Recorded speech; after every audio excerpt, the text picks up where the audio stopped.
Our next guest is here to explain the Kissinger Report, a key feature of the global population control push, penned by the man who passed away peacefully last week at the age of 100 years old. Dr. Brian Close is the Human Life International Director of Education and Research. He has long studied the impact of the late Secretary of State's report and is here to share with us his findings. So, Dr. Close, thanks for being here tonight. It was great to be here.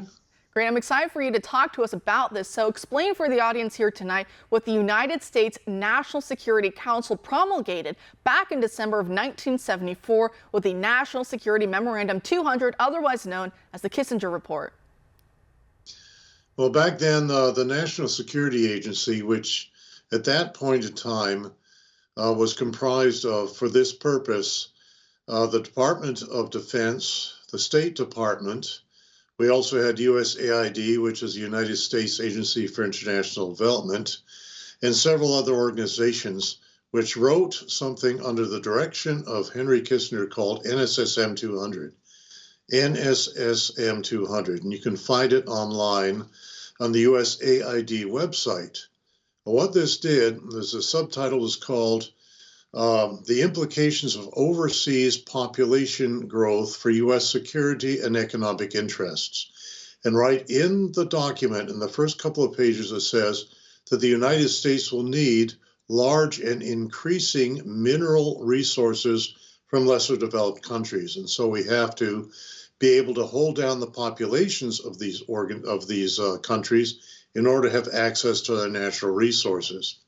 And this was done through four means: comprehensive sex education for the children, widespread contraception and sterilization programs, the legalization of abortion, and coercion using food as an economic weapon or a weapon of war.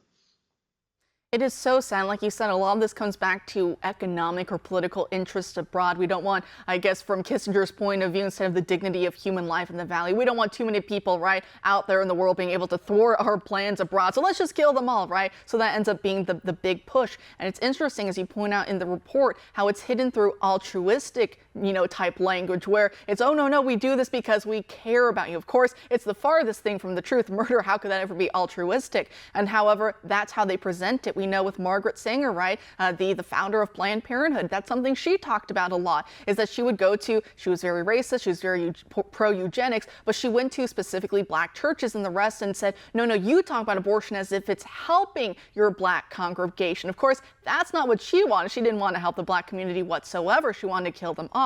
But it's this idea of saying we're doing it for your benefit. So can you speak to that aspect as well? Because it's so evil and it's so everywhere, right? You're constantly hearing that pro-abortion language, that it's about love somehow and helping women, and on it goes. But like you said, it covers up for something so evil. Well, interestingly, if you go back to 1922, and you can find this book online as well, it's called The Rising Tide of Color Against White World Supremacy by Lothrop Stoddard, and is a favorite book of the latter-day racists we have in the country today.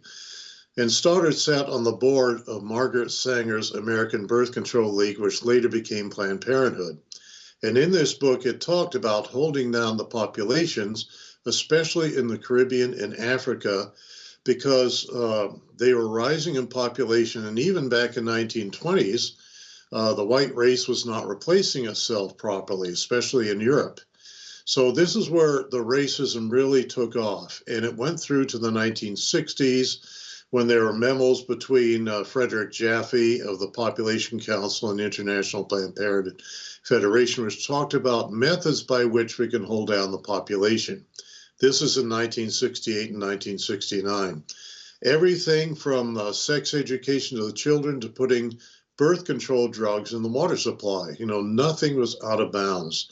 And I think it's fairly obvious that Kissinger and his fellow travelers got their ideas from people like Stoddard and Jaffe and these other people.